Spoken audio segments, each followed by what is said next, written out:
Yan ang ating spot mga kabiyog. Dito meron tayo agad nakita. Bahay pa siya. Isang buong bahay. Hindi pala buo.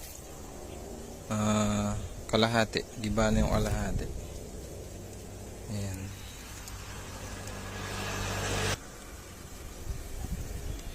Ayan yung sapot dito. Kumapal.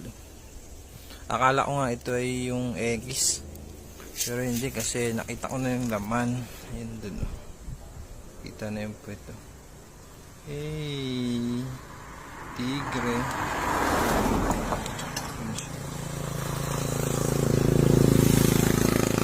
Tigre yan mga abiyog. Ayos pa.